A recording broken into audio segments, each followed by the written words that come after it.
Welcome back to the Rise Above podcast. I'm your host, Will Lambley. Today, we're so excited to be joined by someone who I've been able to follow over the past couple months on Instagram. Was a former college football player, Jalen Momoh. Thank you for being on with us today. Yes, sir. Yes, sir. Thank you for having me. Yes, It's just been sir. a blessing Yes, to be here. sir. No, So I appreciate you. And as we were talking about a little beforehand, you've worked for Fellowship of Christian Athletes in Texas over the past couple of months. How's that been yes, going for you? man, it's been a blast just to be able to really step into this position after college and really kind of just getting more into my faith, but also helping out the next generation of athletes has been really good. So it's just been a blessing entirely. We just got done actually a couple of days ago. We just won a state Oh, wow. game for it, so that was really good too as well. So. And was that North Crowley? Yeah, so that's one of my teams that I'm associated with is North Crowley, and just kind of being their character coach and their like team chaplain, but to be able to really just help out any way I can and just serve their team. So it's been a blessing in that way too. Oh, that's awesome. You can almost tell them when you're like a good luck charm. Whenever I'm the chaplain, we win state first year. Yeah. So yeah, it's been really good. But how did the opportunity come about with Fellowship of Christian Athletes? Yeah, so I'll probably say, and I got to go back to high school. So in high school, they had FCA going in my high school. I went to high school at Mansfield Lake Ridge in Texas. But one of my coaches, he was like probably one of the coolest coaches I had, Coach Allen. He basically told me just, hey, come through. We have FCA. I was like, I didn't know what it was. I just know they were having food and snacks, and they were talking about God and stuff. So I went there and I really got to. I think that's my first experience. Really getting exposed to just faith in general and what the Bible stood for, and really kind of just going and step into that atmosphere of getting poured into. And then fast forward when I get to college, really kind of go a different direction. So I kind of go the college route, through everything, parties and things like that. But then I guess what kept me grounded was always still remembering, hey, we're going to start the FCA. And then my buddies, they started the FCA there at our school. And, I started going more and stopped going to the parties and things like that. And then, ultimately I started to see my faith started to grow a lot more. And then started to actually do do some work, kind of like an internship, but like do some work with the local FCA director or area rep that was in our area over our college. And she's played a big role, Christy Mouse. She's played a big role as far as like just seeing how FCA works, from a college level, college ministry. We were able to do a lot of ministry moments at our college. Had a worship night that's like annual now, so it's really good to be able to see that every semester, and then also just doing things at the high school level too, pouring into those kids. So I really fell in love with that, and it was now because I went to college in southwestern Okay. Oklahoma. It's a now it's like, okay, do I stay in Oklahoma or do I go back down to Dallas? And God was just leading me back home to be able to do something great. I didn't know what it was. I didn't know what the capacity or how big it was, but I knew it's something back at home and then Fort Worth, and then during spring break, the position opened up, and the Fort Worth or the area director for Tarrant County just came and said, "Hey, like, well, we see what you're doing. College, we see what you're doing with FCA. We'd love to have you down here." So that was really good, and really kind of just see God be able to do that. So yeah. Yeah, no, it's cool too. You talked about how you saw when you started pouring in your faith, just how it grew, and I'm sure that almost inspired you to help others in their own faith too. Yeah, yeah, yeah. So like for me, and one thing I think just me in general, just a little bit about me, I love to inspire people. Love to give them be a light in this world, but then also just help them along their journey. Because there was a time in my life, probably about before, I want to say before I came to the faith, I was struggling a lot mentally with mental health. Was struggling, really just to be accepted, and then just ultimately in a dark place. And I remember, God just telling me, "Hey, get up, and if you do, then I know you trust me." So I was really at a point where my trust was broken. Really felt like I couldn't really trust anybody, past the surface level. And God was speaking to me and said, "Hey, take my hand and get up, and then I'll show you the way." So it's been really good to see that. I love how you said that he'll show you the way because someone shared a verse with me the other day. It was in John. It said, "I am the way, the truth, and Yes. the light. No one can come to the Father but through me." And I think that is so awesome and relates so much to so many people's lives because it's so easy to search for all these things Yeah. around us. Think, oh, that's the way, but really, what you talked about and you found is the way is through Christ. Yeah. Yeah. So that was really good just to be able to see that, and then really ultimately just, taking that next step and taking that next step in faith. What did that next step look like for you? So for me, oh, sorry, I got to turn this off. No, you're kidding. Just a little cat uh, noise. yeah. So for me, so when I was in, let me back up to like my sophomore year. So I played college football at the Division II Southwestern Oklahoma State. It was a really rough, I'll say rough college career, just because I had three coaching changes, Oh and then yeah, on top, yeah, so that's that's a yeah, lot. that's crazy. And then graduated in COVID, so we didn't play off my first year. But I think a challenge I had to really accept was knowing that, if things are not going to go right, or things not going to go the way you want it to go, knowing that God still has a plan for you. And that's where I really fell in love with just the idea of knowing that, you know, if I don't play or if we're not winning or, if we're having a bad season, knowing that God still has me here for a reason and really kind of just training me up in that sense. So, um, going into that and then really kind of seeing like my faith elevate, just being grounded in that. Some of my closest buddies are actually about to go to his wedding this upcoming next week. But we ask ourselves these questions like, why do we keep losing? Why we keep having coaching changes? And I was like, man, maybe just God is just testing us right now, or maybe He's just molding us in this season right now. So whatever we have to face in life, that we'll be able to be equipped for it. So that really tested my faith a lot. And then I think when it started to grow, after we got done playing football, like I said, we were able to do a lot of ministry moments with FCA. So I was reading this book, and it's kind of, I'm really big about speakers and things like that. Eric Thomas is probably one of the best speakers that I listen to. And I read his book about talking about how he did something at the clock tower at his college, and I was just like, man, what would it be like to do something like that, or something similar, right? To have like a worship night or something like that, or give a word. So I talked to a couple of my buddies, and we actually put on this thing called Saved by the Bell. So we had a clock tower or bell tower in the middle of our campus, and we called it Saved by the Bell, and we probably had about I want to say about 100, 150 people show up. And it was really Oh, amazing. Yeah, it was that's really awesome. it was really amazing just to see that. But then it was crazy enough because my pastor at the time, he told me, he was like, "Hey, nobody knew this, so this was all on. I think this is just God just planning, or God just scheming, things that we can't see." So my pastor bought a baptism pool out, and I guess him and the other person only knew that that's going to be there. And then he told me, he said, "Hey, start go over there. You're going to start coming." And I looked at him. I was like, where we're like, I know in worship. I was like, and nobody prepared. We had towels ready, but probably had about 30 to 35 kids get baptized that day. And it was really amazing just to be able to see the people that I was walking, in the hallways with, or, around campus, to not getting baptized in street clothes, not even just say, hey, like I just need to change in my life and go closer to Christ. So that was probably the best thing, just to be able to be a part of that and help them on their way.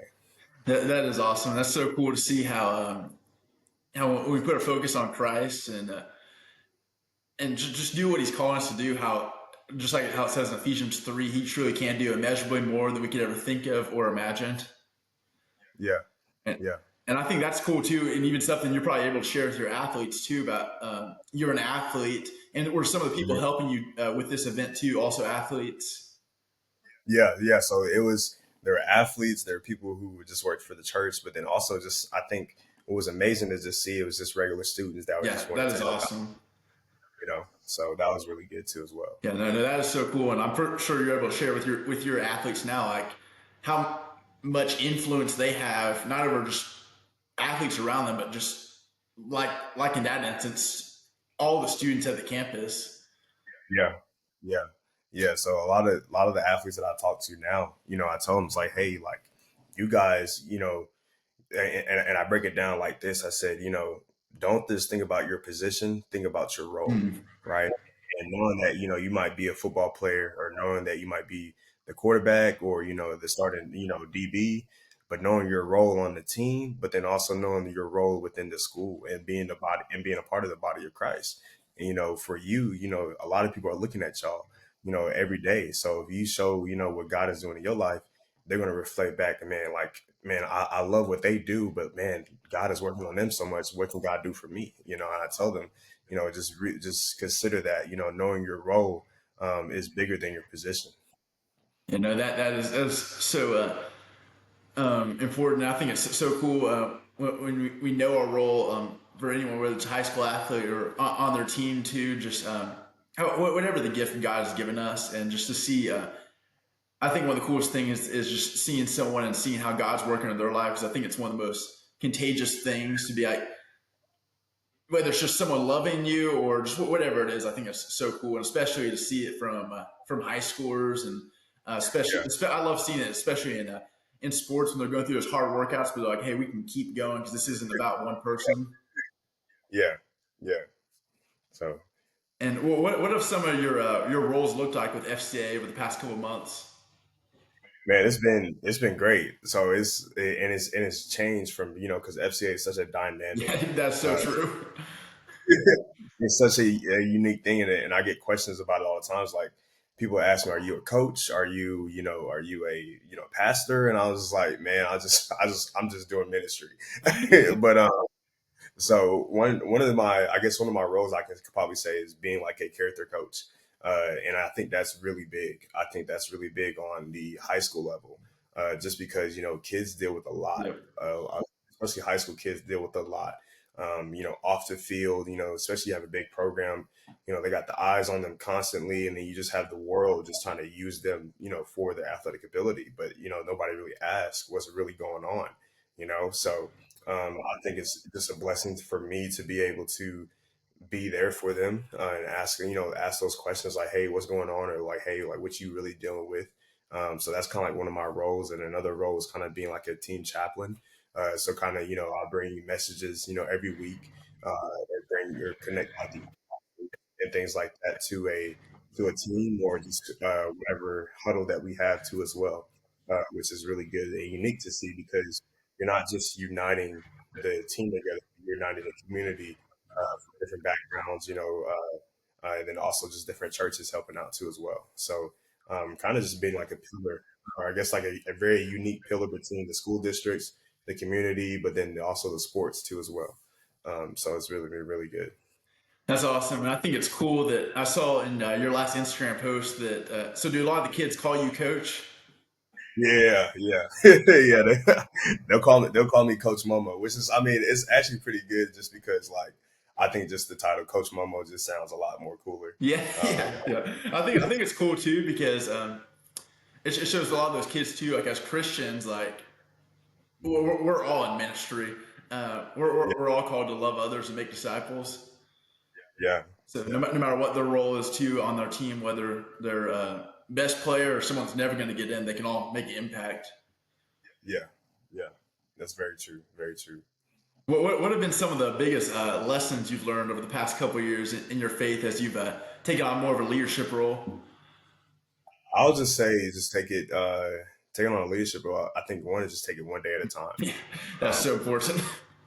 yeah, I think, lots of times I think, when God gives us stuff or just blesses us, like we like to run off with it and really say, okay, now we gotta do this, we gotta do this. It's like, hey, like let's actually take time to realize what he's given us and then let's actually, pray about how we can steward it. When I first came into this position, I didn't know what to expect. I just asked God to help me steward this well. Being in that leadership position from the with the players and then serving the coaches, being a part of many different high schools. So just really taking it one step at a time, and then really just give yourself grace. I think that's probably the next thing is give yourself grace. You're not going to know all the things, but God is going to provide things for you, but He's also going to guide you through those times that you feel like you're lost. So, No, yeah, I think that's something very important. Something I've had people had to remind me of lately. It's so important to just be still and see God. What are you telling me in this time? Because it can be so easy. I know for yeah, myself to get my own way, be like, oh, I just want to go into this next thing. yeah, yeah, yeah. So, especially kind of being in the later in the year, after everything kind of has settled, got Christmas, but I think this next week and until the New Year is just be in a still position to reflect the year. I think that's probably one of the most important things, you could do at the end of the year is just reflect about where God has taken you, where He has done in your life. I think oftentimes we can remember the past 6 months, but we forget about the whole, year, from last year, from January to see what He's done, see the times that, you really didn't know where to go and you said, hey, like this is the way, so really just being able to submit to Him, but then also just be still. Yeah, no, yeah, that's so important. It reminds me so much of in First Peter 5 verse 6, where it says, "Humble yourselves, therefore, under God's mighty hand, and He will lift you up in due time." And I Yes, think yes, that's what's so awesome about the Bible. There's so many different verses like that, or for so many different seasons where you can walk into a room, it can just be total chaos, and be like, "Man, what in the world? yeah, Didn't even expect this." But trusting in God's yeah, words provides a way that you really can never see. yeah. Yeah. And So it's just been all right. Go ahead. oh no, no, what were you saying? I said it's just been really good just to be able to just to lean on that, in times of need or just times of like just feeling having long days, just to be able to lean on His word and things like that. So Yep. And have there been some verses or passages that have really helped you in some hard seasons of your life?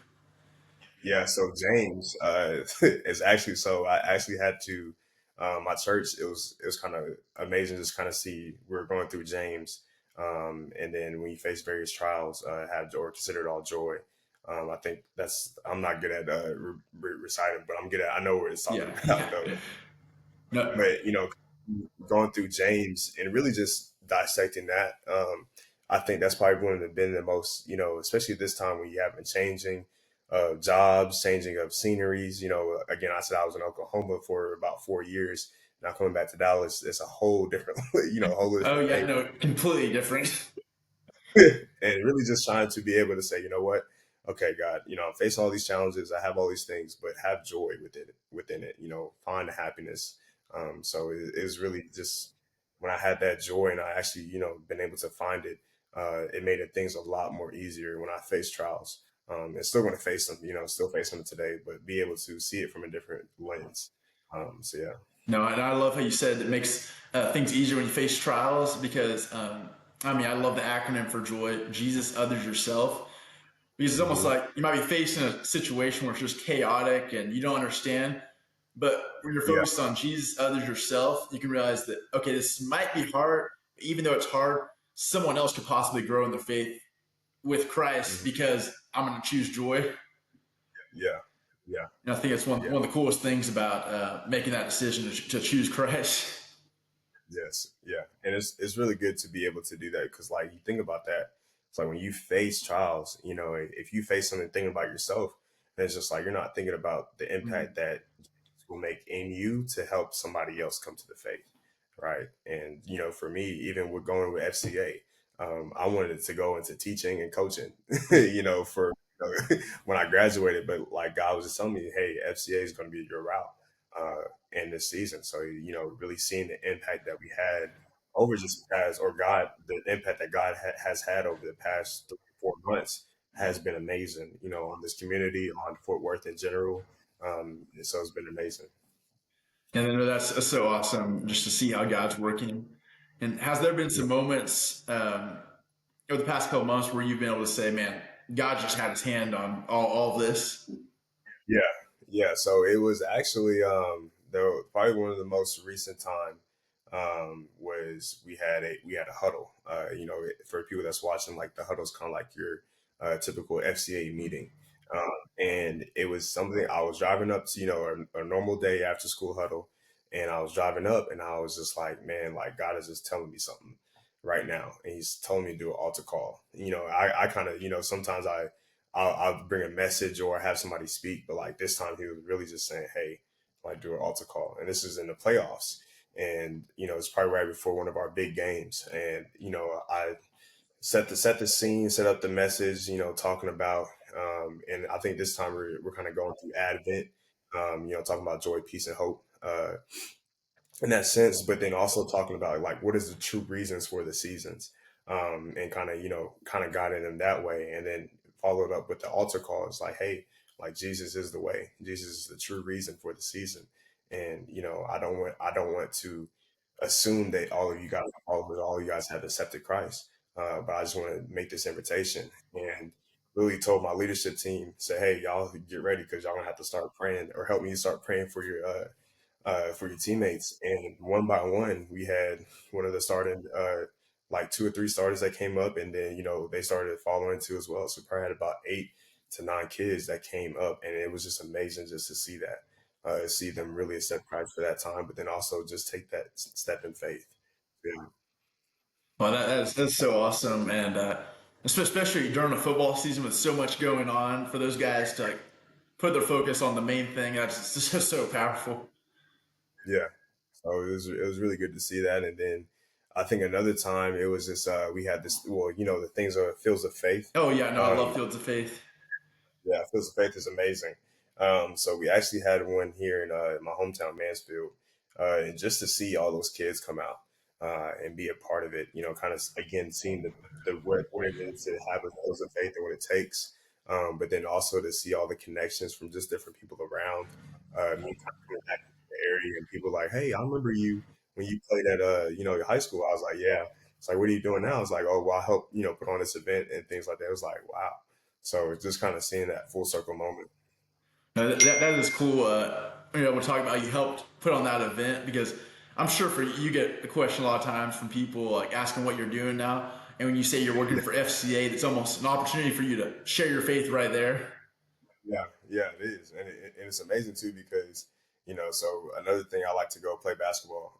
Basketball is probably like I'm a hooper at heart. Yeah, That's one thing I grew up playing. And then so every Monday at my gym, Monday and Fridays, we'll have just runs. And then people that have seen me when I was a little kid, or knew that I was in college, things like that. So coming back now, they started seeing me more recently or more frequently, and they asked me, it's like, hey, like, what are you doing now? Are you still in school? I was like, no, I just graduated, but now working with FCA.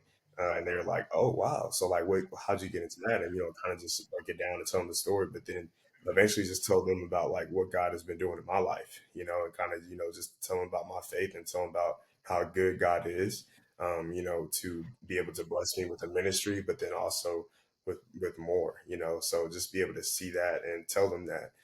They're like, man, I appreciate you telling me that today. I wear like my Jesus One shirts, or I wear like Jesus loves you at the gym, and then I have people coming up to me and saying, "Hey, I appreciate you wearing that," or "Thank you." So it's really good just to be able to be an ambassador for him, be an ambassador for God and Jesus, and just the message in general. But then also to be in spaces like those, to where it's just like you never know who you're going to run to at the gym. It's so populated, you have and different that's so people. true. Yeah, so it's really good to be able to do that as well. That is awesome, and I think it's such a testament to. I listened to your talk when you spoke to TCU's FCA, and you talked about how Jesus is faithful then, now, and in the future, and Yeah, that's just so cool to see how. Man, that's so true. I remember you shared Jeremiah 29:11, where it talks about how God knows the plans He has for us, and I think it's such a testament to that. That no matter what's going on, anyone that makes that decision to follow Christ can have that hope. yes, yes. Because like for me, just kind of give you more background just of my story.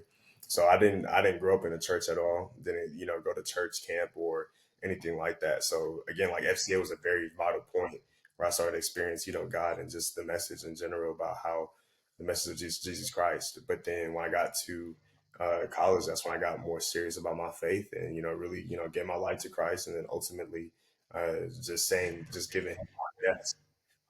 But to be able to now to be able to see is just like, man, like all the things that he has done, all the things that he's continued to do, but he was still there during that time that there or what wasn't, a believer yet. But then knowing that in the future he's still planning stuff, for me. So that was, that message. And to a little backstory about that message, I was very nervous going into that. I didn't know what to expect. But again, I was like, and I get people talk about it all the time about the message in general. Where has God been? Where is He now? And where is He going to be? So really kind of just thinking about that, my personal life, but then also for the people that listen for that too. Yeah, no, So and I think that's important because a lot of times we just think about like God in the moment and what's going to happen in the future. But I think you've mentioned this multiple times. I think this is so important for all of us to do is to reflect and see, man, what God has done.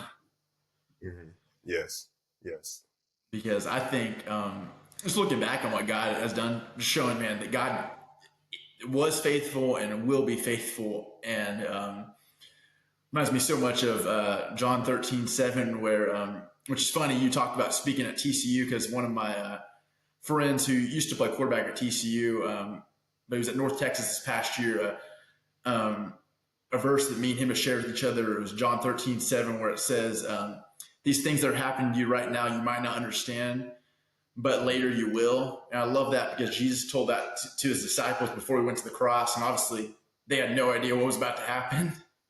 yeah, yeah. And I think it's such Wow. a testament for all of our lives because it can sometimes be like look in front of us and doesn't look good. But just remembering, man, what God has done and how he has been faithful. Yeah, yeah, that's very true. So I mean, it was just that verse. Just thinking about that verse. It might not look good right now, what we see, but what God sees is the entirety of it. The whole picture. And, to really sit there and just say, hey, you know what? I'm gonna go through this. I'm gonna sit through this, and you just give my faith to you, or have my faith in you, knowing that you're gonna get me through this for a reason, or get me through this for what your will. So yeah, And that was so awesome. And obviously, over the past couple of years, you've came across many different people playing.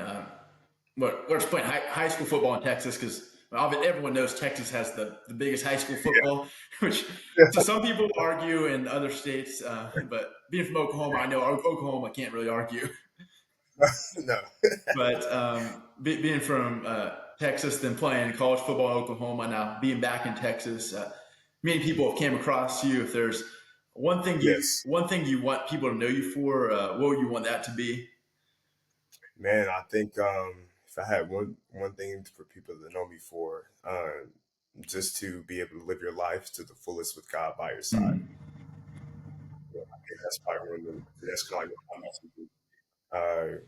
Just and for me, I hope that deeply to my heart because I think sometimes we can be so very so connected to what the world wants us to be. But if we think about what God has in store for us, when we think about what God truly wants us to live our lives with Him by our side, though, not just living our lives by ourselves, but having Him guiding us through the different seasons of life and having Him blessing us or having Him telling us to wait. I think that's probably one of the most important things about just this gift that we have. So yeah, And that it's something that is so awesome, and we can all take with us in hmm different aspects of life. And then obviously today there'll be someone listening to this podcast that going through something tough, whether it's something in their job, sport, just their daily life that just isn't going how they want to go. What's an encouraging yeah. message you'd have for them? Man, I'll just say, just look up to the light. Um, look up to the light if you're in a dark place, or look to the light if you're in a dark place, and keep following the light because the light will lead you to more light, and eventually you won't see the darkness anymore. And So yeah, that's so important, and it's such a great perspective check to like what are our eyes really on, because yeah, in the moment we might have our eyes on something that seems like, oh, this is great, but right when adversity strikes, if it's not on God, then we probably don't know where to go. But like you just said there, when our eyes are on Christ, when the eyes are on the prize, even when yeah, adversity strikes, just as you mentioned earlier, I talks about in James, we can still consider it pure joy because it's not about us, it's about Christ and then impacting the lives for Christ. yes, Yes, indeed. But Yes. no, I can't thank you enough for being on today, Jalen. I've loved talking to you and looking forward to getting to know you more. Yes.